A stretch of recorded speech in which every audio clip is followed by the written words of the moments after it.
Bonsoir à tous et à toutes, bienvenue. Je suis très heureux de vous retrouver ce soir pour une conférence sur le thème Psychophobie, une discrimination ordinaire.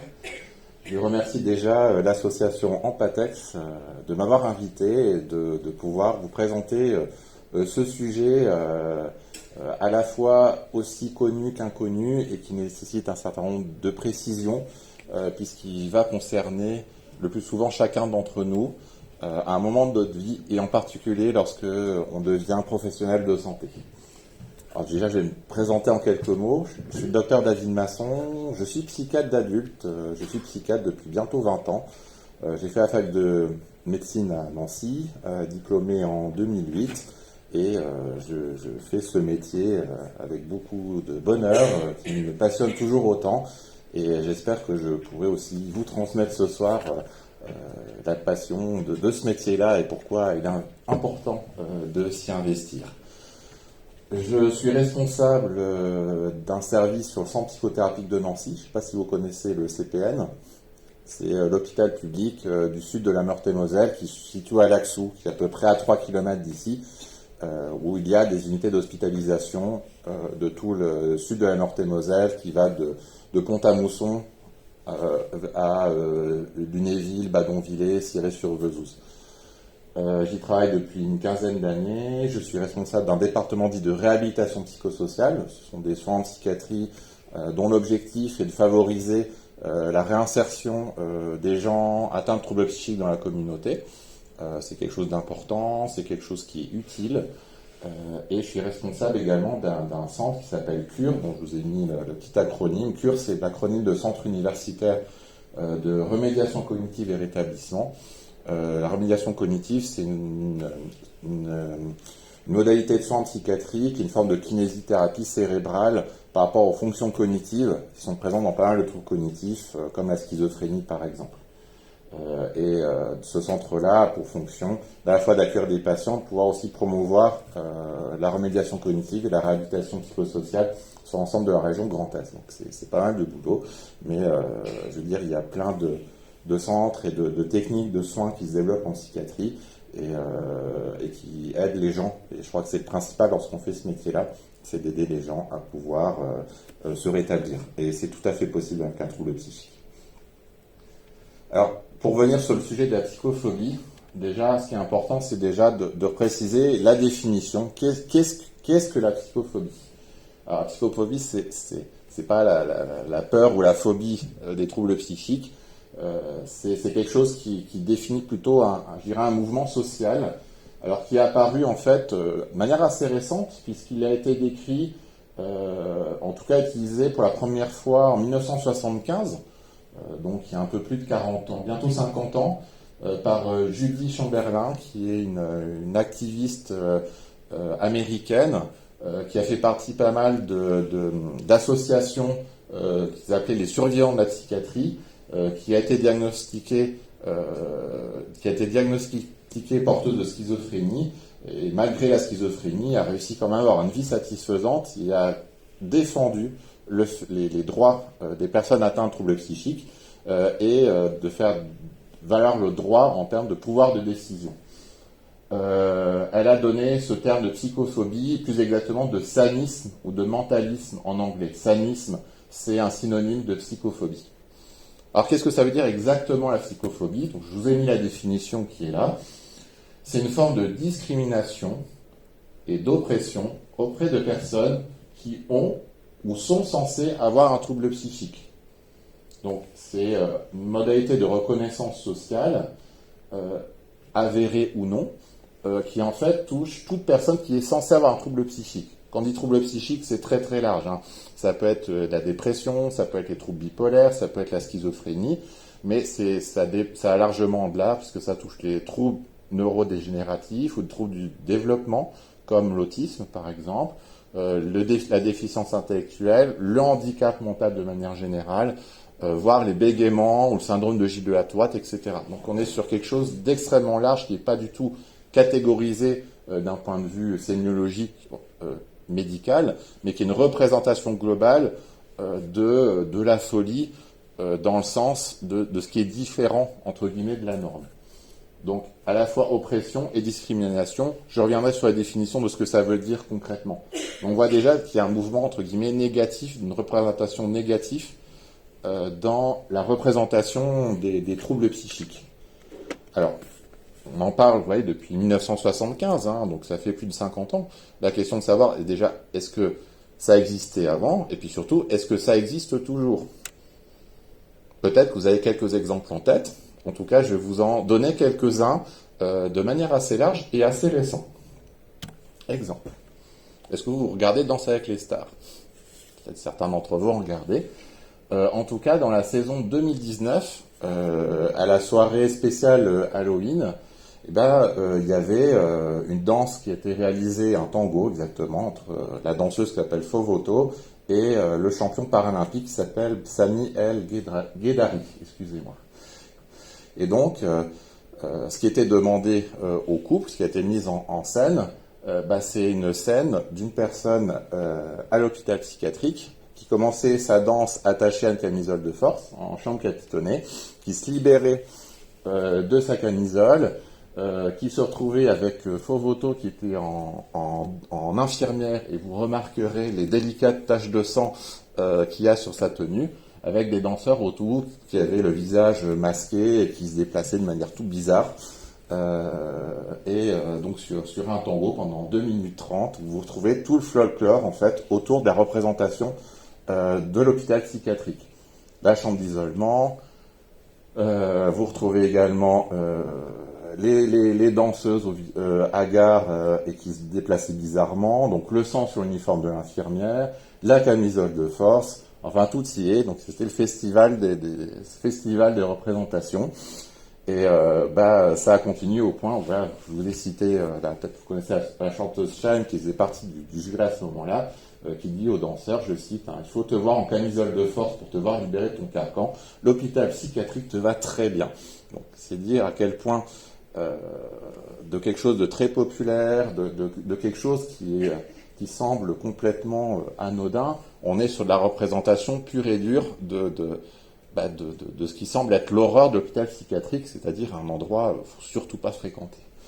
Évidemment, ça n'a pas été sans réaction, puisque vous avez l'association SOS Psychophobie et l'UNAFAM. Je ne sais pas si vous connaissez l'UNAFAM. L'UNAFAM, c'est l'Union nationale des amis et familles de malades psychiques, qui est une association nationale qui existe depuis les années 60 et qui a quand même un fort poids politique, et qui ont adressé une lettre ouverte quand même au ministère, au président, dedans, notamment dans cette réaction, je cite, « Qui voudra nous embaucher, nous louer un appartement avec des images aussi dégradantes en tête ?» Et on peut quand même légitimement poser la question par rapport à ça. Autre exemple, Fort Boyard, 2017, donc on est aussi sur une émission populaire, où en 2017 a été remise en place, parce que ça existait déjà au début des années 2000, une épreuve qui s'appelait donc la camisole, et donc l'objectif en fait c'était le candidat qui est enfermé dans une pièce capitonnée, donc vous voyez au mur Why No Future, SOS, etc. Où en fait le candidat était attaché à une camisole de force, et le but de l'épreuve c'était de détacher de la camisole de force avec des clous dessus et de mettre les clous dans un tuyau pour récupérer la clé pour sortir de la salle. Et donc là pareil, il y a eu une mise en garde, une pétition de SOS Psychophobie qui s'est mise en place par rapport aux représentations négatives qui avaient tendance à banaliser ces pratiques en les transformant en spectacle, qui a quand même amené à un avertissement du CSA, malgré l'argumentaire d'Alexia Laroche-Joubert, qui argumentait sur l'aspect fictif, imaginaire, et qui a donc le CSA mis en garde sur 2 aspects. C'est déjà de diffuser une telle épreuve avec une mise en scène sur une émission familiale et emblématique du service public, et puis qui est rappelé à la veille par rapport à 2 points, le respect de la personne humaine et sa dignité, et la deuxième point, c'est que le service public doit contribuer à la lutte contre les discriminations et d'exclusion de toutes sortes. Et là, on est en termes de représentation, stigmatisation, malheureusement, on est en plein dedans. Donc voilà, donc là c'est 2017, dans ça c'est 2019, donc on est quand même sur des éléments pas mal d'actualité. Alors, si ça imitait à la télé ou des émissions gérées divertissement, ça serait pas mal. Évidemment, ça ne se limite pas à ça. Je vous ai cité là deux unes parmi beaucoup d'autres, mais deux unes qui ont particulièrement marqué les esprits. Il y a celle de la Provence à gauche en septembre 2007, je crois. Ah, je ne sais plus. Donc, vous voyez, donc le titre, en gros titre, quel suivi pour les malades psychiatriques, le point sur la situation après 2 attaques survenues fin août à Marseille, et le gros titre, c'est comment la société légère, les barjots, les schizos et les autres. Donc on est dans une modalité rhétorique aussi très discriminante et excluante, partant du principe que les schizos, il faut surtout pas qu'ils soient avec nous, il faut qu'ils soient à part, dans un milieu à part. L'autre une, alors celle-là est beaucoup plus récente, peut-être que celle-là vous l'avez vue, elle était en kiosque le 27 octobre dernier, donc il y a même pas un mois.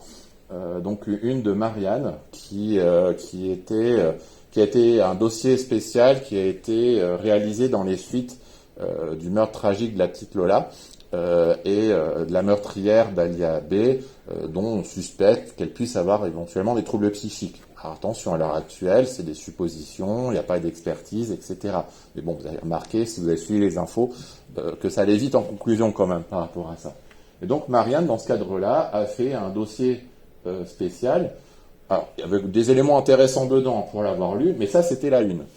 Donc ce qu'on voit, les fous sont dans la rue, 40 ans d'abandon de la psychiatrie, la meurtrière de Lola sera-t-elle jugée, migrants SDF détenus de la souffrance au passage à l'acte. Qu'est-ce qu'on voit de problématique dans cette une?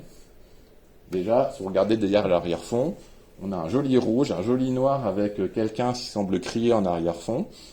Vous avez le fait, les fous dans la rue, sont dans la rue, sous-entendu, les fous ne sont plus à l'asile et sont lâchés, les fauves sont lâchés dans la population.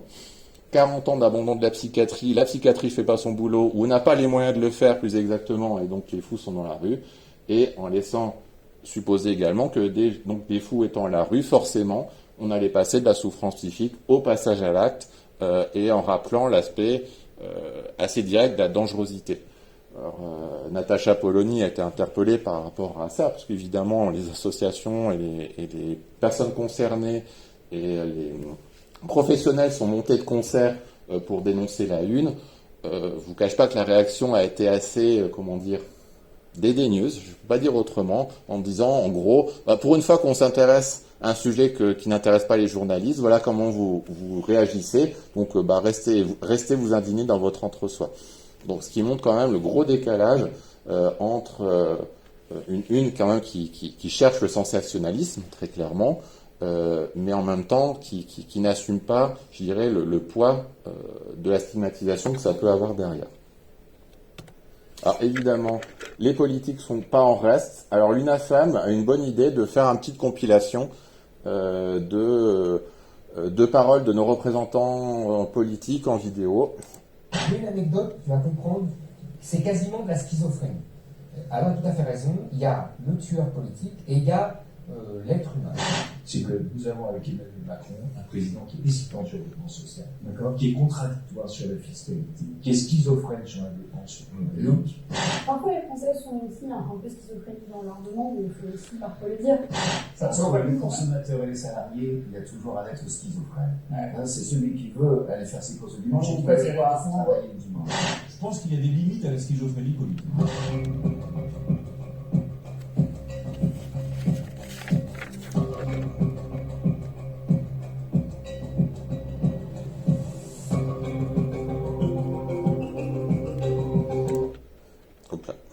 Voilà. Donc, qu'est-ce qu'on peut voir dans cette vidéo? Que les politiques ne connaissent pas grand-chose en psychiatrie. Ça fait un peu peur. En tout cas, le terme schizophrénie dans le langage politique est utilisé, enfin pas que politique d'ailleurs, il est utilisé comme une illustration d'une contradiction. Une contradiction de deux idées, de deux éléments contradictoires. Donc, c'est une utilisation métaphorique d'un terme médical qui est la schizophrénie. On trouve à peu près la même chose pour l'autisme, d'ailleurs, c'est pas très très éloigné. Et le problème, c'est toute l'utilisation de ce terme-là détaché de son, je dirais, de son usage premier. C'est dénoncé, mais ça reste quand même très très compliqué parce que beaucoup de personnes ne perçoivent pas vraiment le problème qu'il peut y avoir avec l'utilisation des maladies psychiques sur l'impact que ça peut avoir. Et on viendra dessus tout à l'heure d'un point de vue politique. La méconnaissance des politiques sur la psychiatrie, ça entraîne malheureusement d'un point de vue législatif aussi derrière des éléments qui sont, je dirais, pas très rassurants en termes d'orientation politique sur l'approche des troubles psychiques. Et il y a les réseaux sociaux qu'on doit citer également, qui est une tribune à ciel ouvert en permanente, accessible à tous. Je vous ai cité quelques tweets, notamment on trouve une plateforme. Twitter est une plateforme où on retrouve le plus d'éléments, de commentaires assez stigmatisants par rapport aux troubles mentaux. Je vous ai vraiment donné quelques-uns parce que j'ai regardé, il y en a 20 ou une trentaine par jour, des tweets de ce type, et que en langue française. Donc c'est quelque chose d'assez large. Donc voilà, par exemple, un retweet de France Télévisions, foutage de gueule, vous financez et diffusez le pseudo-journaliste de Hugo Clément, dans le même temps, vous affichez comme les garants de la déontologie de l'information, ne seriez-vous pas a little bit schizophrène, je reste poli. Donc à la fois, j'insiste à fond sur le fait, je l'insulte, je mets une petite insulte qui va bien, et je mets bien le fait que traiter quelqu'un de schizophrène est bien négatif. Donc, autre tweet, la francophonie, c'est de la schizophrénie. On pense aux vies comme un groupe de personnes qui décident pour plusieurs pays. Comment il ne va pas dire que le français est la langue universitaire de l'Afrique francophone et la langue du panafricanisme. Je ne sais pas ce que ça veut dire. Mais en tout cas, voilà, on a pas mal de tweets, justement, avec pas mal de commentaires et autour de cet aspect-là de manière très négative. Donc voilà, ou un autre beaucoup plus récent, mes agendas sur la Coupe du Monde, les équipes que les supporter, mes propagandes, l'équipe qui va flop sa Coupe du Monde, schizophrénie sur 20. Voilà, ça tout est dit.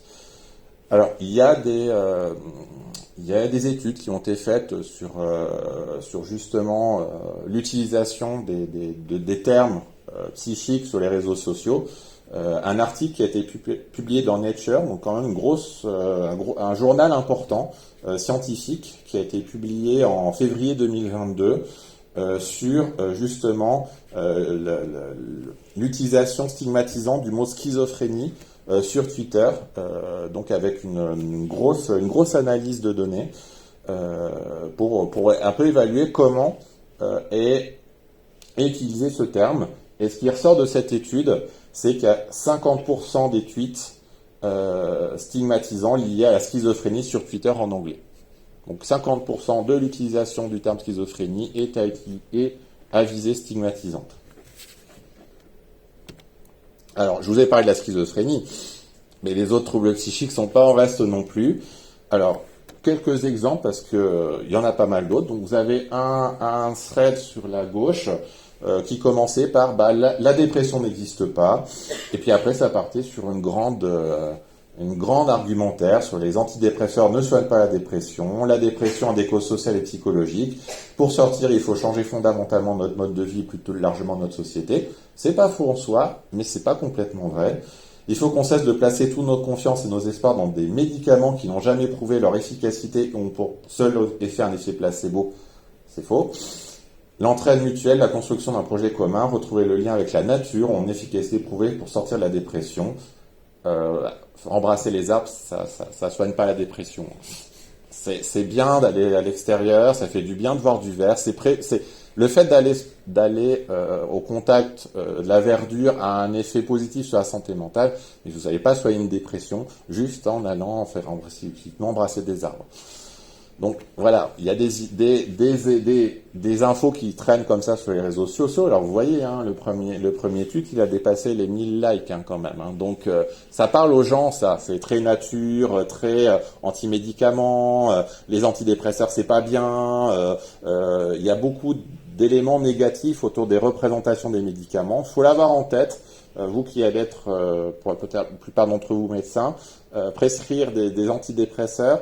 Il faut travailler sur la représentation des gens qui en ont, parce qu'il y en a beaucoup qui l'acceptent pas en disant mais si je prends des antidépresseurs, c'est un signe de faiblesse, je vais être drogué, je vais perdre mon identité, ça va changer ma personnalité. Il y a beaucoup de réticences sur l'utilisation des antidépresseurs. Alors ce qui est assez cocasse, c'est que autant les antidépresseurs, les gens ont beaucoup de mal à en prendre parce que c'est compliqué. Mais alors les anxiolytiques, là, il n'y a aucun problème. Donc les Xonil, Xanax, etc. Alors que ceux qui provoquent le plus de problèmes, c'est quand même ceux-là. Je ne sais pas si vous avez déjà une expérience des benzodiazépines, comme les hypnotiques. Les hypnotiques et les benzodiazépines, vous avez le phénomène de tolérance-dépendance. Donc il fait au bout d'un moment, pour avoir le même effet, il faut que vous augmentiez les doses. Et puis ça provoque des effets indésirables quand même assez importants, asthénie, troubles de la mémoire, de la concentration, entre autres. Donc c'est vraiment des médicaments utilisés avec beaucoup de précautions, beaucoup plus qu'on le fait actuellement, où malheureusement on a la prescription, je dirais, d'anxiolytiques assez facile, et je dirais c'est pas forcément une bonne idée. C'est vraiment à manier avec précaution. Vous y penserez quand vous ferez les cours de psychiatrie. Le deuxième point, ça, vous avez peut-être entendu parler, ça fait du bruit quand même au mois de juin, c'est ce charmant Instagrammeur, c'est Thibaut InShape, je ne sais pas si vous connaissez, il a fait une belle vidéo motivationnelle où dedans il expliquait bien rien à foutre de ta déprime, rien à foutre de ta dépression, qui renvoyait le fait que la dépression c'est être faible de caractère, qu'il faut passer par-dessus, qu'il faut être fort, etc., etc. Pareil, malheureusement ça a été partagé je ne sais combien centaines de milliers de fois, et malheureusement c'est aussi l'aspect négatif des influenceurs, c'est qu'ils ont aussi je dirais un public important avec des messages de ce type-là qui diffusent à toute vitesse. Malheureusement on sait aujourd'hui que tout ce qui est fake news et contenu un peu polémique, ça circule beaucoup plus vite, beaucoup plus loin, beaucoup plus fort que toute information, je dirais, utile et un peu modérée. L'autre point, ce qu'on voit aussi, c'est vous avez l'illustration en haut à droite qui représente assez les représentations de la dépression. Tu fais une dépression, mais qu'est-ce que t'attends? Sors tout de suite de chez toi. Baise, lis un livre, monte un phoque, tire, fais du snowboard, fais n'importe quoi, mais c'est ça qui va te permettre de t'en sortir. Donc, vis. Bon, l'intention est louable, mais dans la vraie vie, ça marche pas du tout comme ça. Ça marche pas du tout comme ça. C'est même contre-productif, parce que faut bien se représenter la dépression, c'est comme si vous aviez un sac de 150 kilos sur les épaules. Donc, se lever, c'est compliqué, se laver, c'est compliqué, manger, c'est compliqué, réfléchir, c'est compliqué. Donc, si vous avez quelqu'un à côté qui dit « Ouais, vas-y, faut que tu te bouges parce que après ça va aller mieux », qu'est-ce que ça va provoquer chez la personne qui est atteinte de dépression? Elle va culpabiliser en disant « Je suis même pas foutu de faire ça, pour m'en sortir, il faut faire ça, je n'y arrive pas ». Et puis pour les proches, qu'est-ce que ça va faire? J'ai fait ce que je peux, je comprends pas, ça marche pas, ça les décourage, et puis ça les énerve aussi en disant s'il n'y arrive pas, c'est qu'il manque de volonté, c'est qu'il met pas du sien, c'est qu'il met pas de motivation, etc. Donc vous voyez, ça peut provoquer derrière la méconnaissance, malheureusement, peut provoquer derrière des effets néfastes en aggravant des symptômes chez la personne concernée et en augmentant sa honte et sa culpabilité, mais ça fait aussi des dégâts chez les proches qui pensent bien faire, avec raison, mais qui mettent en place des actions qui sont pas assez concluantes et malheureusement qui vont aussi s'épuiser à réaliser des actions inutiles dans le cas de la dépression. Quand on accompagne quelqu'un qui est dépressif, déjà c'est l'aspect de pouvoir prendre en compte la temporalité et que c'est une grosse fatigue, c'est d'essayer de respecter ce rythme au possible. Ce qui n'est pas évident, parce que quand on a un proche qui est déprimé, on a envie qu'il aille mieux, et de faire en sorte qu'il aille mieux, et de faire les activités qu'il aime bien. C'est normal, c'est naturel, il n'y a pas de problème avec ça. Mais il y a la question d'une temporalité. Il faut aussi respecter ce rythme-là. Il faut le traîner, les 150 kilos. C'est pas du tout si évident que ça. Et puis vous avez cette représentation en dessous. Elle est censée représenter la bipolarité. Alors, vous avez d'un côté la femme qui fait un visage un peu fermé qui pourrait symboliser la dépression. Une autre à côté, plus tout à droite, qui semble plutôt en phase excitée, voire qui a l'air de crier, et au milieu qui a l'air, entre guillemets, normal. Représentation qui peut avoir son intérêt dans le sens que, effectivement, le trouble bipolaire, c'est l'association d'états maniaques, d'états dépressifs, de moments d'état dépressif, de périodes euthymiques, qui ne sont pas formés au même moment. Le problème, c'est aussi de représentation sans sous-titres. Qu'est-ce que ça montre? Ça montre plutôt quelqu'un de lunatique, qui va passer d'une humeur à l'autre, qui n'est pas instable, qui montre son instabilité, ce qui n'est pas du tout caractéristique des troubles bipolaires. Donc il y a la question aussi autour des représentations concrètes des maladies et des représentations que l'on donne et qu'ont le public. Et puis de ce fait-là, tout ça, ça entraîne aussi le poids de l'ignorance qui entraîne un certain nombre de représentations complètement décalées par rapport à la réalité des troubles psychiques. Je vous donne quelques exemples parmi d'autres. Donc à gauche, Dominique Lang, c'est un élu qui met dans un tweet, donc quelque chose qui est très assumé publiquement, donc qui commente un article d'un jeune homme de 20 ans qui a présenté une schizophrénie et qui a pu retrouver un travail en tant qu'animateur pour jeunes enfants. D'un point de vue le psychiatre réhabilitateur que je suis, je trouve que c'est très très très bien. Et voyez le commentaire. Maxime Mabilla vu sa vie basculer en 2018 après un épisode bouffé délirant, diagnostiqué 2 ans plus tard schizophrène et essaie de retrouver un quotidien normal. Il est aujourd'hui animateur pour jeunes enfants. 3 petits points. Comment est-ce possible?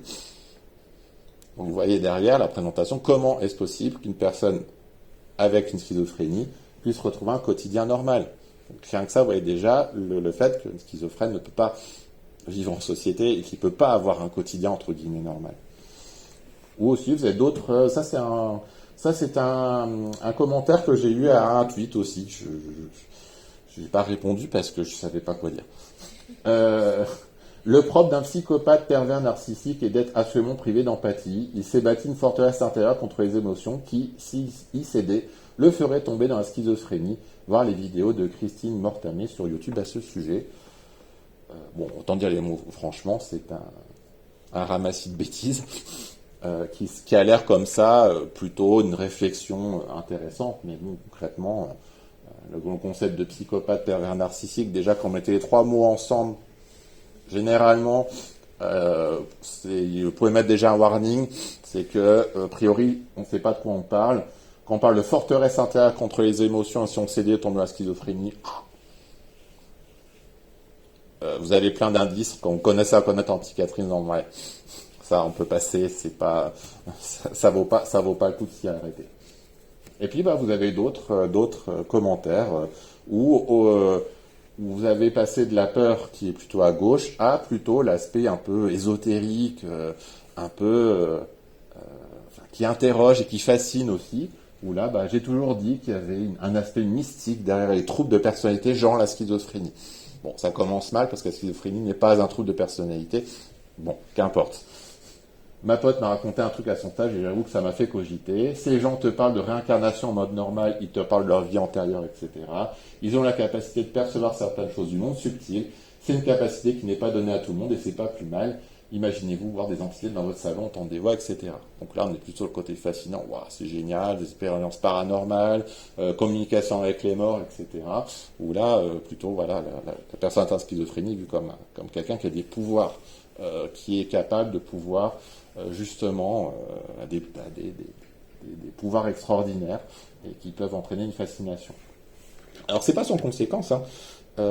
Et d'ailleurs, il y a eu une enquête qui a été faite en 2018, s'appelle Baromètre de l'UNAFAM 2018, qui a interrogé 4400 personnes qui comportaient des professionnels de santé, des gens de la population générale, et il y avait un certain nombre de questions, notamment autour de la schizophrénie.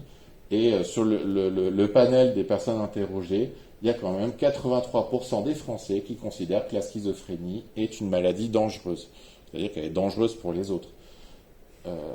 Ceci explique cela. C'est-à-dire que quelqu'un qui a un diagnostic de schizophrénie à assumer publiquement, c'est pas évident du tout. Pour notamment cette raison-là. Alors, les représentations négatives des troubles psychiques, on en parlait en 1975 avec la question de la psychophobie, mais il faut bien se rendre compte que c'est quelque chose qui est complètement ancré dans nos propres représentations sociétales. Et pour vous dire, ça remonte au-delà jusqu'à l'Antiquité. Là, sur la gauche, qu'est-ce qu'on voit? On voit une représentation de la folie d'Héraclès. Alors, Héraclès, c'est Hercule, qui a attiré le courroux d'Héra. Alors, si vous connaissez un peu la mythologie grecque, Hercule, c'est un des fils de Zeus. Et Héra, c'est la femme de Zeus. Et donc, lorsque Héra découvre que son mari a encore fricoté et a eu un autre enfant, Héraclès, et Héra se focalise sur Hercule et demande à la déesse de la folie, Lyssa, de semer le trouble dans son esprit et qui l'a amené à tuer tous ses enfants et sa femme Mégara. Donc, frappé d'une crise de folie, il tue femme et enfants, et lorsqu'il reprend conscience, il se rend compte de l'horreur qu'il a réalisée. Donc, la représentation de la dangerosité des troubles psychiques et de la perte du jugement à un moment donné, elle est très très ancienne, comme vous pouvez le voir, puisque cette représentation-là, de la folie d'Héraclès, elle date de 340 avant Jésus-Christ. Donc, on est sur quelque chose quand même de très très ancien. Et puis, voilà, un autre article, là, Guérit-on les fous, le nombre des aliénés internés dans les asiles s'élève de façon dramatique. Donc là, on est aussi sur des termes qu'on n'utilise plus aujourd'hui. Aujourd'hui, on ne parle plus d'interné, on parle d'hospitalisé. Le terme de fou n'est plus utilisé d'un point de vue médical, et on ne parle plus d'asile, mais d'hôpital psychiatrique. Cet article-là, il date des débuts des années 50. Donc, pareil, on est juste dans l'après-guerre. On reste sur une modalité de communication des troubles psychiques qui est quand même relativement dramatique. Alors, quelles sont les représentations des troubles psychiques? Alors, il y a des auteurs, Eward et Bright en 97, qui ont proposé une synthèse, que je trouve intéressante, de ces représentations. Donc, le malade mental est perçu comme un être dangereux, imprévisible, incapable de s'insérer socialement, et en plus qui est responsable de sa folie, qui est une maladie chronique, difficile à soigner et au pronostic défavorable. Bon, je ne sais pas si il y a plus de commentaires à rajouter. Autant dire que ce qu'on souhaite à chacun de nous avec une représentation pareille, c'est surtout pas avoir de maladie psychique. Donc là, une des représentations qu'il y a, vous reconnaîtrez peut-être le film Shining aussi, qui représente le héros dont j'ai oublié le nom, je suis désolé, qui rentre dans une forme de, entre guillemets, folie et qui tourne à l'horreur. Et on a ce type de représentation dans la tête. Alors, quelles sont les représentations de la psychiatrie? Parce que là, si la psychiatrie, elle a plutôt mauvaise presse. Qu'est-ce qu'on attend d'elle d'un point de vue sociétal? Elle a un rôle attendu de contrôleur social par nos politiques et la population. D'ailleurs, souvent, lorsqu'il se passe un fait dramatique, qu'est-ce qu'on va dire? Mais comment ça se fait qu'il est dehors, qu'il n'est pas à l'hôpital, etc., etc. Je vous rappelle, peut-être que vous vous souvenez en début d'année, il y a eu 3 personnes qui ont réussi à partir du CH Gérard Marchand à Toulouse.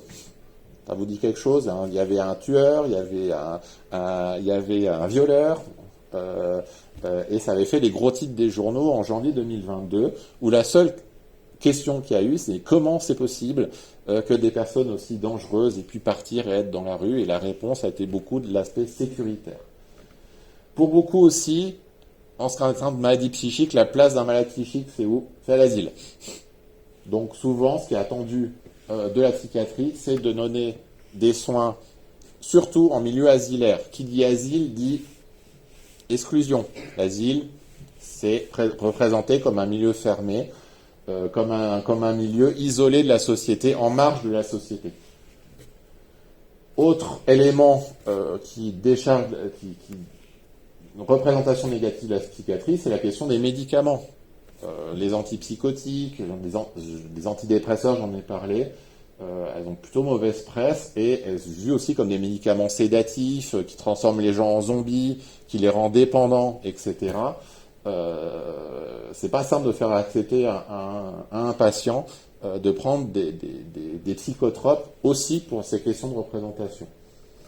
Et puis, chez les professionnels de santé, notamment médecins, c'est souvent vu comme, entre guillemets, une sous-spécialité médicale, parce que souvent c'est vu comme on perd une spécificité, on perd de la technicité somatique, etc., etc., ce qui est faux. Parce que lorsqu'on fait psychiatrie, il faut pouvoir réaliser des diagnostics différentiels, mais on a beaucoup cette représentation-là, qui semble une spécialité, entre guillemets, moins noble. Ça se voit un petit peu lorsqu'on voit les classements de la spécialité, mais elle ne représente pas du tout ce qu'il en est. En tout cas, ces représentations, ça date pas d'hier, puisque là, je vous ai cité un article de 47 qui cite déjà ces éléments d'époque. Hein. Le fou n'est pas un mort-vivant et les médecins psychiatres ne sont pas des gardiens de prison. Donc on est quand même sur des questions et des représentations qui sont toujours présentes à travers le temps. Alors je vous ai parlé de la psychiatrie, hein, c'est une discipline passionnante, hein, j'adore faire de la psychiatrie, et j'espère que vous passerez en stage, vous pourrez tomber sur des stages intéressants qui vous feront découvrir cette spécialité, mais elle est jeune et complexe encore. Elle est jeune parce qu'elle a moins de 200 ans, hein, c'est les hôpitaux psychiatriques et les premières classifications psychiatriques, elles datent du 19e siècle. Donc on est encore sur des prémices.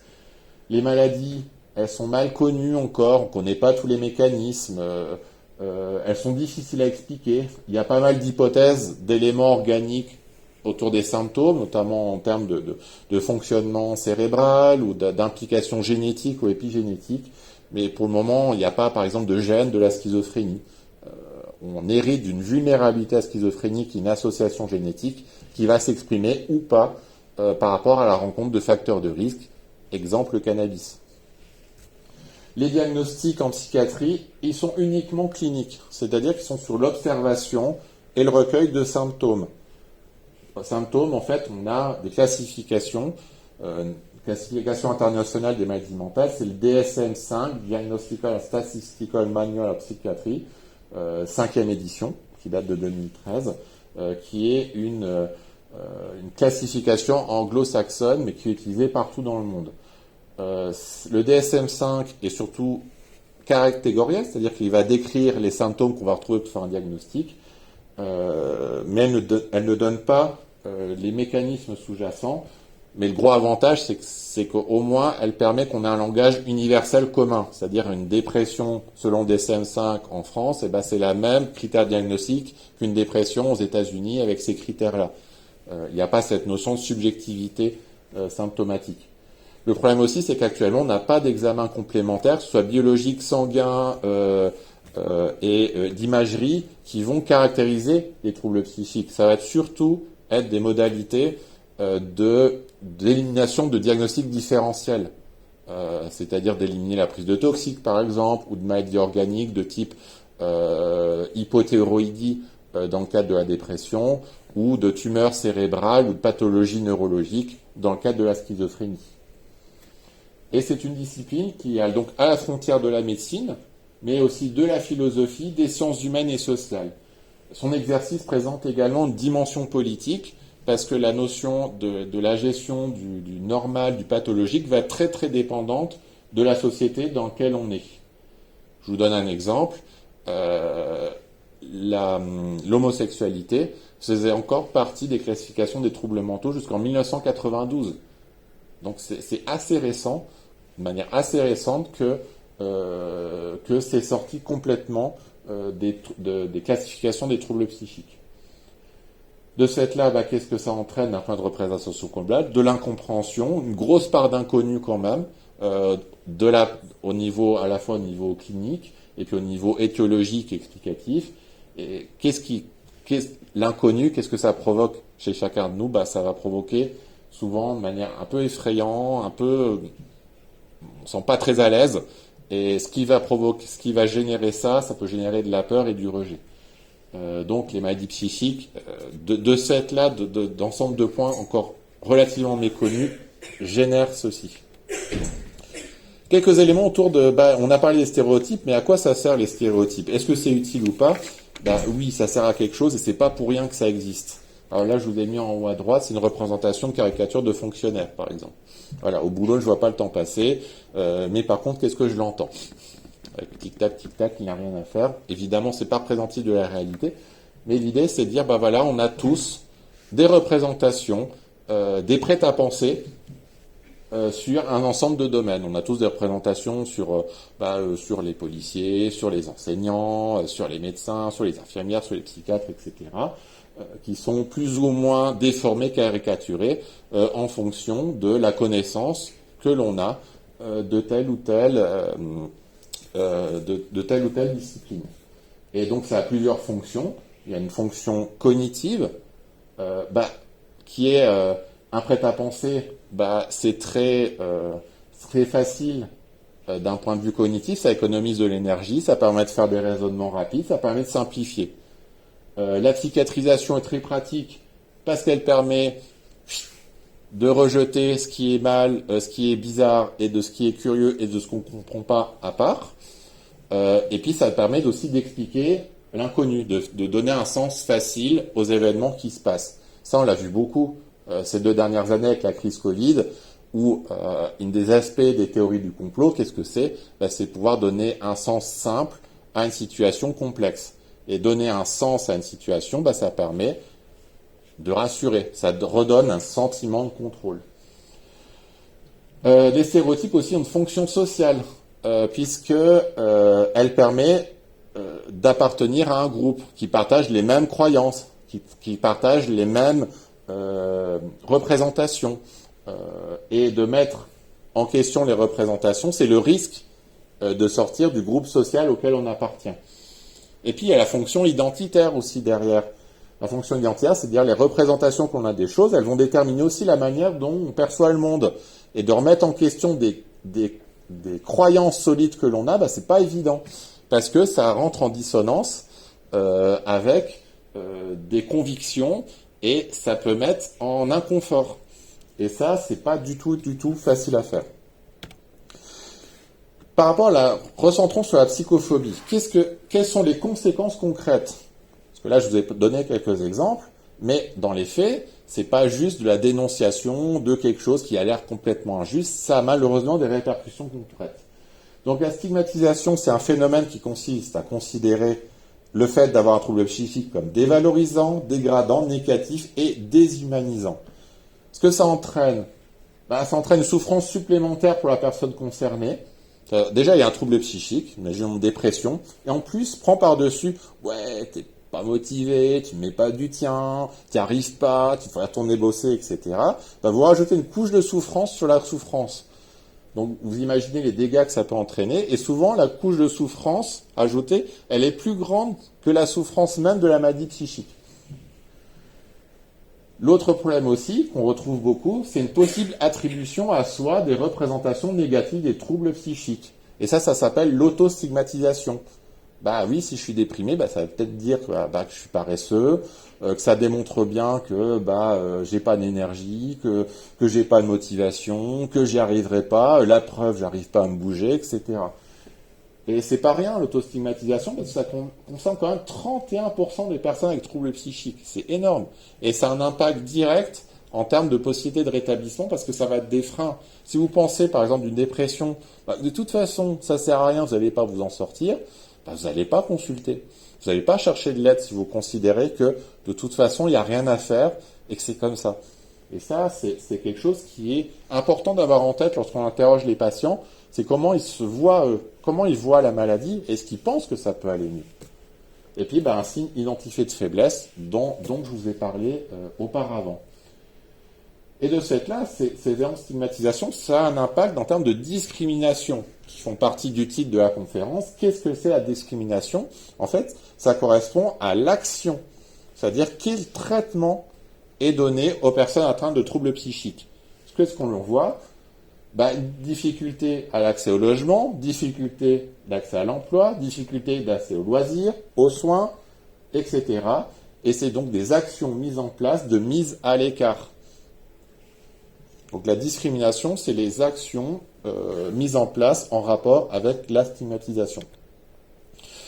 La discrimination est probablement les moyens de lutter contre la stigmatisation aujourd'hui, mais pas que. Mais en tout cas, ce qu'il faut savoir, c'est que c'est quand même une action qui peut être punie légalement. Ainsi, depuis 2001, une discrimination peut être punie par la loi, à condition qu'elle remplisse 2 critères. Il faut que ça soit un critère défini par la loi et qui relève d'une situation visée par la loi. Par exemple, l'accès au logement, un service, etc. S'il y a un accès au logement ou à l'emploi qui n'a pas été fait du fait d'une discrimination qui a pu être prouvée, c'est légalement attaquable. L'autre point aussi, c'est la question aussi de la notion de harcèlement. ainsi des comportements répétés portant atteinte à l'intégrité d'une personne, c'est condamnable également. Alors, la discrimination, c'est un produit aussi de notre société. Vous aurez compris qu'il y a l'échelle individuelle et l'échelle collective. Et donc là, il y a le psychome qui a mis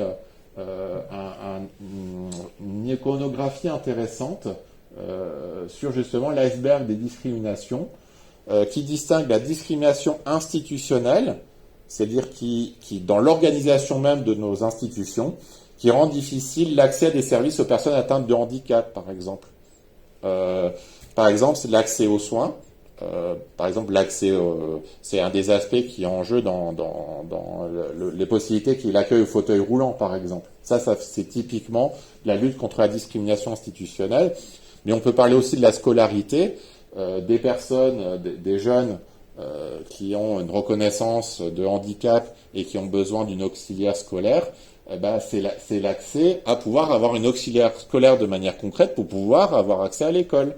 Et on sait aujourd'hui qu'il y a beaucoup d'actions compliquées. C'est compliqué à mettre en place parce qu'il n'y a pas assez d'auxiliaires scolaires, qui ne sont pas assez payés, etc. On en parle pas mal. Et les parents qui ont un enfant handicapé rencontrent pas mal de difficultés d'accès à ce type de dispositif. Ça fait partie de ces éléments-là. Et puis, il y a les dimensions culturelles, donc qui sont en dessous, en fait, plus basses. Ce sont des critères qui sont en fait le socle des discriminations, qui est souvent dans l'inconscient collectif. Et, par exemple, ce que je vais parler avant, la dangerosité d'une personne avec schizophrénie, le manque de volonté dans la dépression, c'est le préjugé. Et en fait, le préjugé va entraîner des discriminations institutionnelles qui vont même entraîner elles-mêmes des discriminations relationnelles qui vont concerner directement la personne. Et ça, c'est des impacts directement culturels, des impacts très concrets. Je vous donne un exemple législatif. Il y a 2 ans, a été mis en place un croisement. Est-ce que vous avez entendu parler de HospiWeb? HospiWeb, c'est le recueil des données des fichiers S, donc l'élément de radicalisation. Il y a 2 ans, a été décidé que ce fichier, donc HospiWeb, soit croisé avec les fichiers des hospitalisés sous contrainte, des soins sous contrainte en psychiatrie, partant du constat que les personnes radicalisées, elles ont un trouble psy, donc on peut croiser les données avec les personnes ayant un trouble psy parce que vous avez un lien direct entre les deux.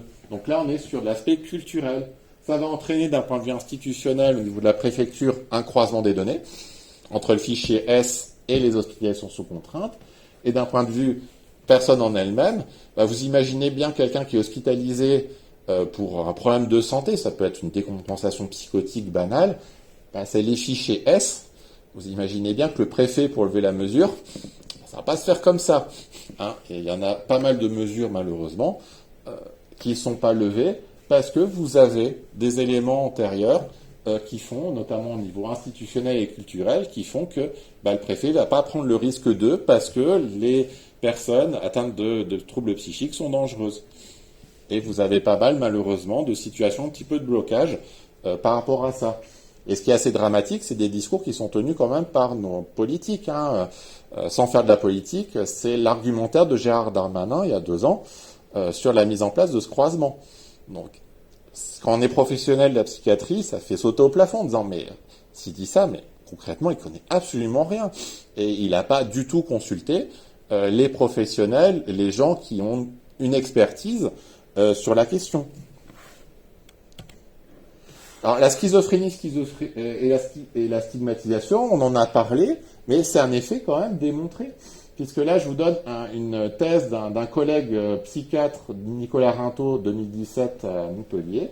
Donc lui, il a fait une expérience, en fait, où vous avez à l'écran, on demande une tâche de synchronisation. En fait, il faut relier des points, un point à un autre.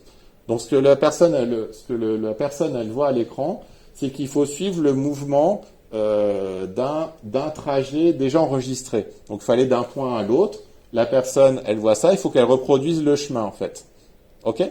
Et donc, on dit à la personne, donc, ce qu'on vous demande, c'est de vous synchroniser avec ce que vous voyez à l'écran. donc avec les mouvements à l'écran, sachant que le premier, vous allez interagir avec un sujet qui a la schizophrénie, le deuxième, vous allez interagir avec quelqu'un avec un trouble du spectre de l'autisme, et le troisième, vous allez interagir avec un sujet sain.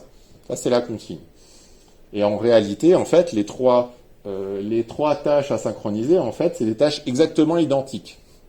Et en fait, ce qui a été montré, c'est que, de manière significative, la tâche, elle est moins réussie lorsque le sujet pense interagir avec une personne souffrant de schizophrénie. Et donc, en fait, il y a une modification du comportement de la personne qui fait l'exercice différente en fonction avec qui il pense se synchroniser. Donc, il y a plus de difficultés à se synchroniser si on pense que c'est quelqu'un avec une schizophrénie que quelqu'un qui a un sujet sain, sans savoir que c'est exactement la même chose. Donc, il y a un impact très clair au niveau de quelqu'un qui a de schizophrénie, mouvement de je vais pas faire pareil, le comportement est différent. Alors, est-ce que la schizophrénie, ce que se trouve d'un trouble psychique, c'est une perte de chance? Et là, je parle au niveau de la santé. Malheureusement, oui. Ce que l'on sait aujourd'hui, par exemple, c'est que la schizophrénie, c'est une perte de chance de 15 à 20 ans d'espérance de vie. C'est gigantesque. Et ça n'a pas bougé depuis le début des années 2000. Alors, il y a plusieurs raisons à ça. C'est que déjà, vous avez une mortalité supplémentaire de décès par suicide qui est quand même de 10%, qui est quand même 10 fois plus que la population générale. Et puis aussi, vous avez des plus grandes difficultés d'accès aux soins. Et il y a une étude qui a été faite, par exemple, en 2021, une méta-analyse française, une revue de méta-analyse de 16 études observationnelles dans 7 pays différents avec 19 000 patients, ou par rapport à la mortalité face au Covid-19.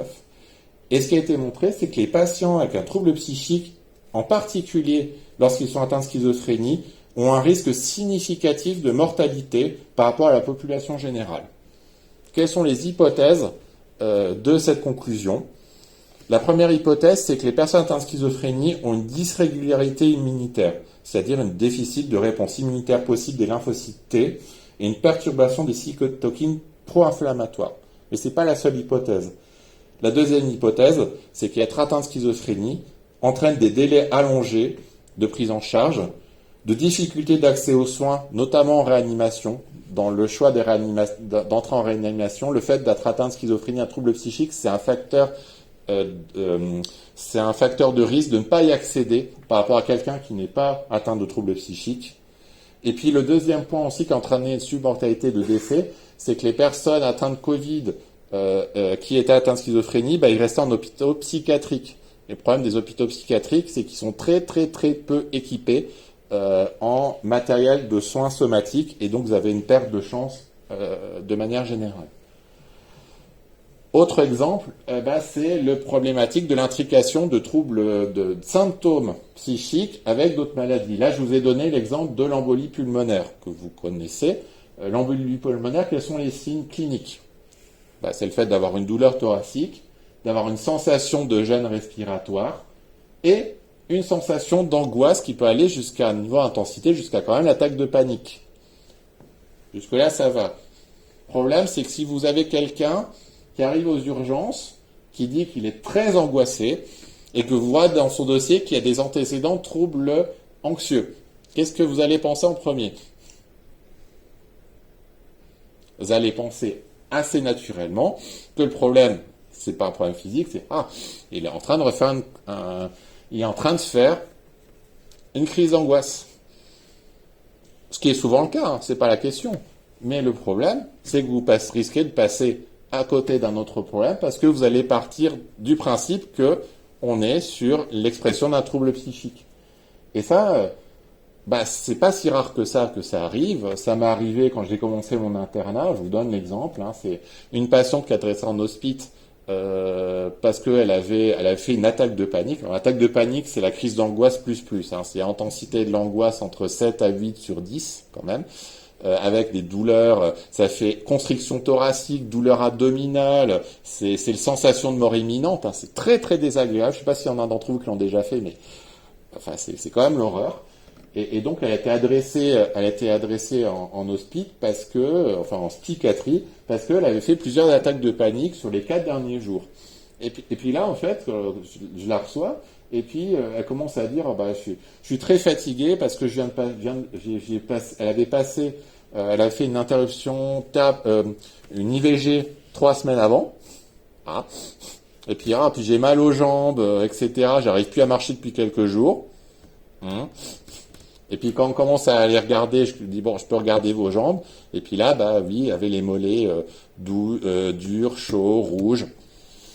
Bon, voilà. Enfin, j'ai dit là, il y a effectivement peut-être un problème de ce type-là. Elle est retournée aux urgences, passant mal, en expliquant oui, mais bon, on l'a déjà examiné, nanana. Donc ils ont fait quand même un examen de contrôle et puis bing, embolie bilatérale. Donc la patiente n'est pas morte, tant mieux, mais on est passé pas loin de la cata quand même. Donc je dis pas que c'est tout à chaque fois ça, mais gardez bien en tête, attention, un trouble psychique, c'est un diagnostic d'élimination. Pensez bien faire un examen général de contrôle. Souvent, effectivement, il n'y a pas forcément quelque chose, mais faut pas prendre le risque, quoi. Et puis, attention, c'est pas parce qu'on a un trouble psychique que c'est un exemple de toute autre maladie. On peut très bien souffrir de schizophrénie et de dépression, et de développer un cancer, et de développer un diabète, etc. Donc, gardez bien ça en tête. Comment agir face à la stigmatisation ? Il y a plusieurs actions à réaliser qu'on peut faire. Et je vais vous donner quelques exemples là. Donc, on peut voir, il y a quand même pas mal de choses qu'on peut réaliser. Et ça, c'est intéressant. Premier aspect, c'est déjà améliorer ses connaissances. Je vous dis par exemple qu'il y avait un effet de méconnaissance des maladies. Un des aspects, ça c'est déjà de mieux connaître les maladies psychiques. Et donc là, je vous ai mis un exemple de la schizophrénie. Je ne sais pas si vous l'avez déjà vu en cours ou pas, ou si vous avez commencé à l'aborder. La schizophrénie, dans le mythe, c'est assez rare, ça touche d'une personne sur 10 000, voire sur 100 000 des fois. Non, la schizophrénie, c'est 1% de la population. Donc c'est 600 000 personnes en France qui l'ont, à peu près. Concrètement, vous allez au supermarché, vous allez au cinéma, vous allez au restaurant, statistiquement, vous allez rencontrer quelqu'un qui a atteint de schizophrénie. Ça touche seulement les hommes, autre mythe, non, c'est 60-40 à peu près. Souvent, dans la représentation, la schizophrénie, c'est un dédoublement de personnalité. Ça, les films américains, les séries représentent souvent la schizophrénie comme ça. Pas du tout. La schizophrénie, c'est une association de plusieurs symptômes. Des symptômes positifs, c'est-à-dire des éléments délirants comme des hallucinations. Des symptômes négatifs, par exemple la fatigue ou l'émoussement des affects. Et puis des troubles cognitifs qui peuvent prendre la forme de désorganisation de la pensée ou des troubles de la mémoire, de la concentration, etc. Autre mythe, l'irresponsabilité permanente, les déconnexions du réel en permanence, ce qui est faux, le jugement le plus souvent maintenu et fiable, la question de la dangerosité pour autrui, 77%, 83% des Français le pensent. En fait, le risque principal dans la schizophrénie, c'est la dangerosité pour soi. Il y a 5 à 10% de décès par suicide. Par rapport à la dangerosité par autrui, ça reste quand même extrêmement marginal. Pour vous donner une indication, les irresponsabilités pénales énoncées en 2019, c'est 58 cas en France. Et attention, l'irresponsabilité pénale, c'est pas que dû à un trouble psychique, c'est aussi tout ce qui est, par exemple, légitime défense, ça rentre dans le cadre de l'irresponsabilité pénale. Sachant qu'il y a à peu près 1000 homicides par an en France, c'est dire à quel point la représentation qu'on pourrait y avoir en termes de dangerosité n'a rien à voir avec la réalité. Les patients en schizophrénie sont forcément hospitalisés. Non, 80% de l'activité psychiatrique est ambulatoire et l'évolution est forcément défavorable. Retenez ça aujourd'hui. Il y a 50 à 75% des personnes atteintes de schizophrénie qui peuvent se rétablir de la maladie. C'est énorme et c'est pas du tout utopique de faire une annonce diagnostique de schizophrénie et d'avoir de l'espoir sur le fait que ça aille mieux. Deuxième aspect, c'est impliquer les personnes atteintes de pathologie mentale dans les actions. C'est par exemple, vous avez pas mal d'actions autour de la réappropriation du terme de folle. Alors folle, c'est l'association non genrée de fou ou folle en fait. L'affirmation de son identité et sa différence. La questionnement autour de la norme sociale du pouvoir d'agir et de décider par les usagers de la psychiatrie. Et puis l'intégration d'un nouveau métier en psychiatrie qui est la pérédance professionnelle, En fait, ce sont des anciens personnes usagères de la psychiatrie qui réalisent un diplôme, qui se professionnalisent et qui utilisent leur savoir expérientiel pour aider les patients aussi à se rétablir. Donc c'est un peu le principe du patient expert qu'on peut rencontrer dans différentes pathologies. Il se développe en psychiatrie. Je vous ai donné quelques exemples. La Maison Perchée, qui est une action parisienne d'accompagnement des jeunes adultes vivant avec des troubles psychiques. Les directives anticipées en psychiatrie, qui ne sont pas les directives anticipées de fin de vie.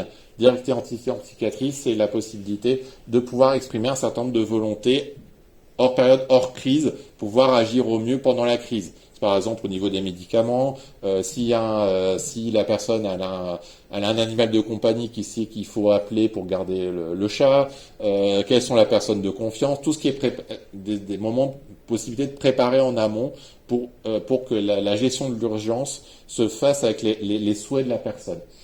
Et puis là, je vous ai mis une photo là où je pose avec Sandrine, qui est notre médiatrice de santé père dans le service, avec qui je suis très très content de travailler lors du dernier congrès de réhabilitation.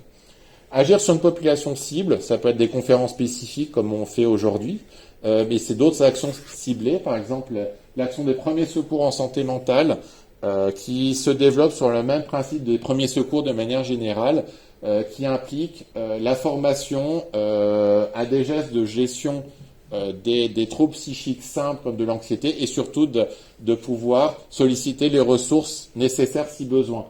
Donc là, par exemple, vous avez un certain nombre d'actions qui se développent de ce type-là en France. Et l'idée, ça serait que toute personne qui accueille du public puisse être formée au premier secours en santé mentale, au même titre qu'ils sont formés au premier secours de manière générale. Et puis, vous avez d'autres actions, par exemple les ambassadeurs santé mentale, dont l'objectif est de former des jeunes volontaires en service civique afin d'intervenir collectivement auprès de jeunes du même âge, dont le but est de favoriser le repérage de jeunes en souffrance psychique et d'orienter dans les dispositifs locaux qui peuvent les accueillir et agir. L'aspect aussi, c'est travailler avec les médias. On dit que les médias, c'est un peu compliqué d'un point de vue de la gestion des troubles psychiques. Il faut travailler avec eux aussi parce que il faut aussi c'est nous professionnels qui devons, je pense, vraiment être proactifs par rapport à ça et pas laisser la place justement à des méconnaissances, etc. Et qui mieux que des experts, personnes concernées ou des personnes travaillant dans le milieu pour pouvoir en parler. Je l'ai fait récemment dans le cadre justement de la réponse à Marianne et voilà, vous trouverez l'article sur le HuffPost où j'ai eu la chance de pouvoir rédiger une tribune en réponse à la une de Marianne dont je vous parlais tout à l'heure, qui est sortie il y a 15 jours, justement sur l'aspect de l'impact des clichés, de la stigmatisation. Et là, c'est une autre tribune d'un collègue qui est paru dans Le Monde il y a 2 semaines. Travailler en partenariat avec la question de l'enjeu politique, c'est que tout le monde a une santé mentale. Je vais aller si vite là-dessus, mais là, il faut avoir bien en tête que trouble mental, vous avez 2 axes. Présence et absence de troubles mentaux et santé mentale élevée ou faible. Mais c'est pas, ce qu'il y a à avoir en tête, c'est pas la présence ou non de troubles mentaux qui va déterminer si vous êtes en bonne santé mentale ou non. Vous pouvez très bien avoir quelqu'un atteint de schizophrénie, qui a des hallucinations résiduelles, qui vit très très bien avec et qui est satisfait de sa vie. Donc il y a une santé mentale élevée. Comme vous pouvez quelqu'un qui va avoir une absence totale de trouble mental, qui se retrouve dans une situation par exemple de séparation, de deuil, de divorce ou de rater les examens, qui va avoir une santé mentale dégradée. Pour autant, il n'a pas développé un trouble psychique, mais il est dans une situation de souffrance psychique. Donc on a tous une santé mentale comme on a tous une santé physique, mais elle peut être plus ou moins, bonne. Et ça, on l'a vu dans les 2 dernières années, notamment la crise Covid, d'un point de vue de la santé mentale de la population, les confinements ont fait pas mal de dégâts. Alors certes, elles ont protégé les gens de la contamination par le Covid, c'était le but, mais le fait de bloquer complètement les gens chez eux, etc., c'est pas sans conséquence d'un point de vue de la santé mentale, et on paye encore le prix aujourd'hui. Et là, l'idée montrée à gauche, c'est que les systèmes de santé, c'est juste un tout petit élément d'un continuum global qui va favoriser la santé mentale. Ça va du contexte global politique au système institution, en passant par les milieux de vie. Est-ce qu'il y a l'accès à la scolarité, au travail, à l'hébergement, etc. Les caractéristiques individuelles, les habitudes de vie, les compétences personnelles et sociales, et puis l'état santé mentale de la population. Ce qu'on voit là-dessus, l'idée, c'est que la psychiatrie, elle peut apporter sa pierre à l'édifice, mais elle est ni suffisante, ni hégémonique par rapport à la question de la santé mentale. Et puis, un des aspects importants, je vous disais tout à l'heure que les politiques prennent pas forcément les bonnes décisions parce qu'ils connaissent mal, et c'est pour ça aussi qu'il y a des éléments, des gens qui se mobilisent pour faire évoluer ça. Et une des grosses victoires de l'année dernière, c'est la question de la déconjugalisation de l'AAH, qui a été votée par l'Assemblée nationale il y a quelques mois, hein, ça date de juillet 2022, qui a été un gros enjeu des personnes handicapées, où j'ai eu pas mal de patients, par exemple, qui déclaraient pas vivre en couple, parce que s'ils déclaraient vivre en couple, il y avait la conjugation de l'AAH, et donc vous avez une perte de l'allocation adulte handicapé du fait du statut marital et conjugal. Ce qui fait que ça entraînait pas mal de difficultés à ce niveau-là. Et les associations d'usagers d'handicapés se sont mobilisées. Il y a une pétition qui a dépassé les 100 000 signatures il y a 2 ans. C'est passé une première fois au Sénat, ça a été retoqué. Et là, c'est passé ce coup-ci. Et c'est une très très bonne chose. Et puis la question de l'isolement-contention, je ne vais pas venir dessus, mais ça fait partie des enjeux actuels sur l'évolution de ce type de pratique qui est également de mieux en mieux encadré. En conclusion, en fait, la stigmatisation, vous aurez compris, fait partie de la société depuis très très longtemps. C'est un problème qui est présent, qu'il ne faut pas sous-estimer, qui a pas mal de conséquences d'un point de vue des personnes concernées, de leur famille. Mais ce que je vais essayer de vous montrer, c'est qu'il y a plein de choses qu'on peut faire. On peut agir à plusieurs échelons, à la fois d'un point de vue politique, d'un point de vue de la prise de parole publique, de mouvements associatifs et de défense des droits. Et puis aussi, nous, en tant que professionnels de santé, qu'on travaille en psychiatrie ou non d'ailleurs, une de notre rôle, c'est d'accompagner au mieux les personnes concernées par un trouble psychique. Et j'espère, en tout cas, vous aurez ce message-là, elles sont beaucoup moins dangereuses qu'on se leur présente.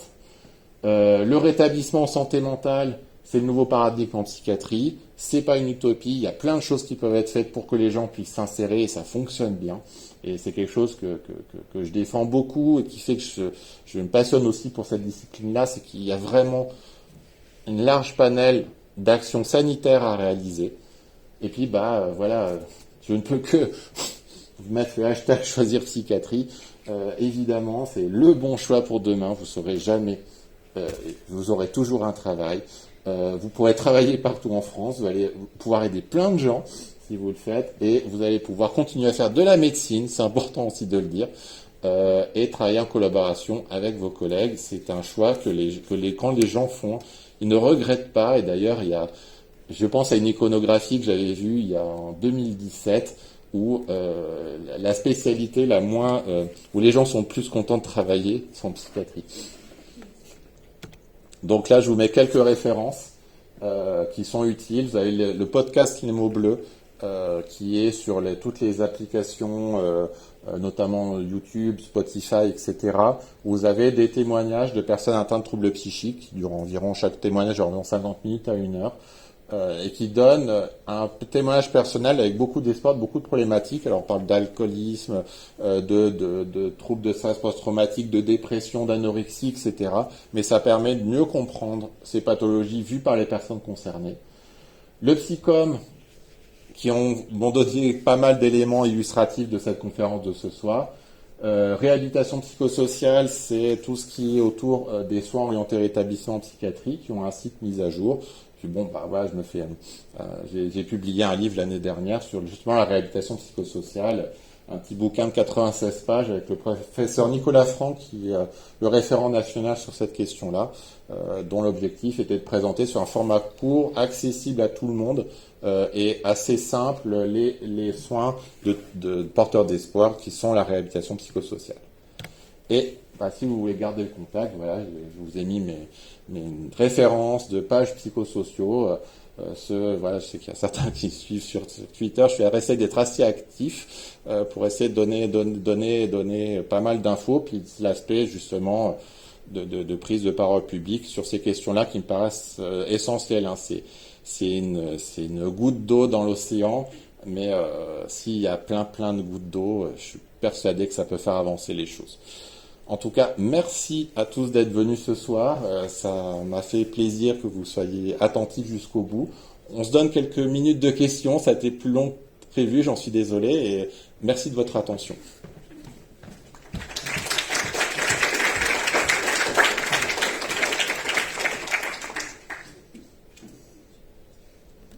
Ça marche? Oui. Ouais, je crois. Du coup, si on a des questions, je vais faire passer le micro. C'est le moment.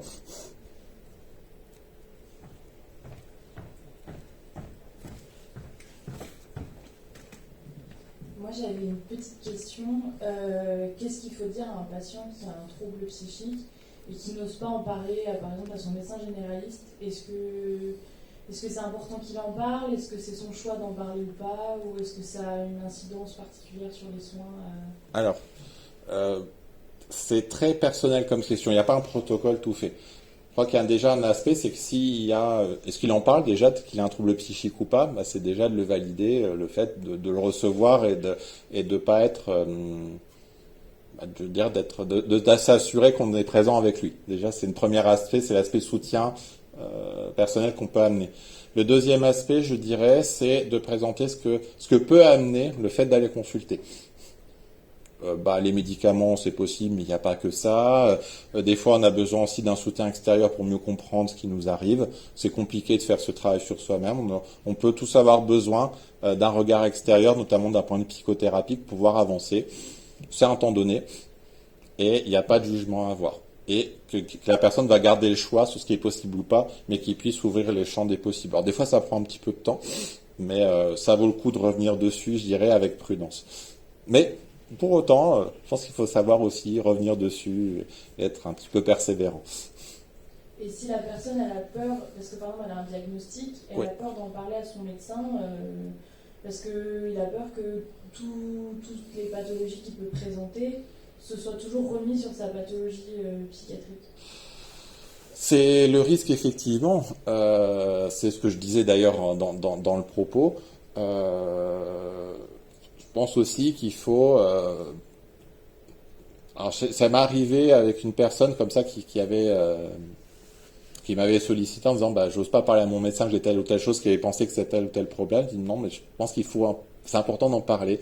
C'est important de dire il y a ça, mon trouble psychique, je sais que ça se manifeste comme ça, mais c'est pas comme d'habitude, ou il y a tel élément qui m'inquiète, ou le médicament là il me fait ça ou ça et ça me fait poser des questions. Je pense qu'il faut aussi faut pas hésiter à dire ce qui convient pas. Ce qui est pas évident à faire, mais ça c'est toujours quand on rencontre un médecin, un psychiatre, on n'est pas devin en face. Et donc si les gens nous expliquent pas ou n'osent pas expliquer ce qu'il en est, on peut difficilement deviner. Et donc je crois qu'il y a cet aspect-là qu'à la fin la personne elle garde comme la décision.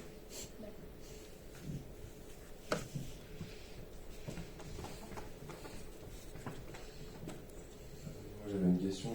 Comment vous faites pour agir justement sur l'État? Les politiciens apparemment ont des décisions quand même assez injustes par rapport à la question de la maladie mentale. Oui. Mais quel est votre pouvoir là-dessus? Comment agir? Il faut en parler de manière publique. Il faut aussi solliciter les députés qui sont là aussi pour ça. Il faut être persévérant. C'est pas, je vous montrais l'âge par exemple, il y a 2 ans, la question de la déconjugalisation, par exemple, l'Assemblée nationale avait dit niet et la majorité présidentielle avait dit niet. À ce moment-là, c'est revenu sur le devant de la scène. Et puis, il ne faut pas sous-estimer le poids des associations. L'UNAFAM, par exemple, a fait évoluer pas mal de choses, notamment sur l'aspect des soins sous contrainte ou de l'accès à l'information, etc. Je pense qu'il n'y a pas un seul levier, en fait.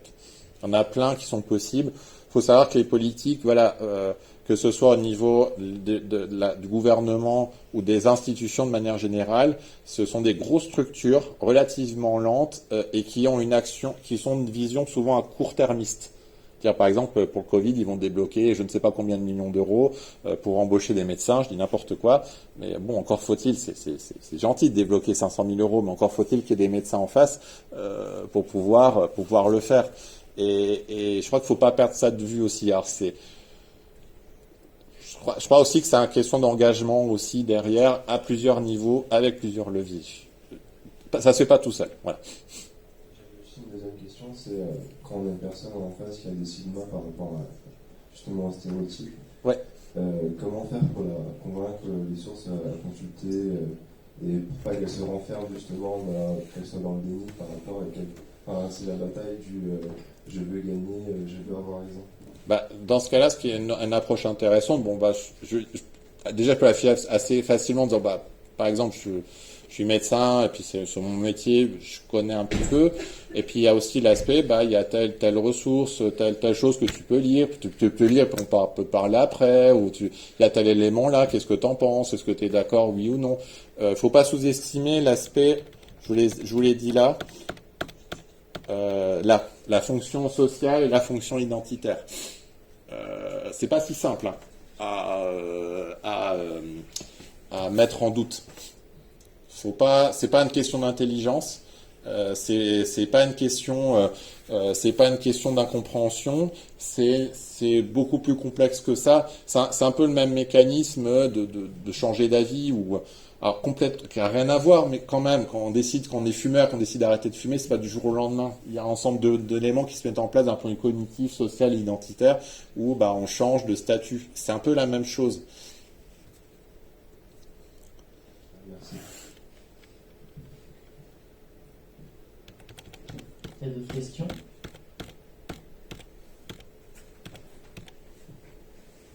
Bon nickel. Dans ce cas-là, on va pouvoir conclure.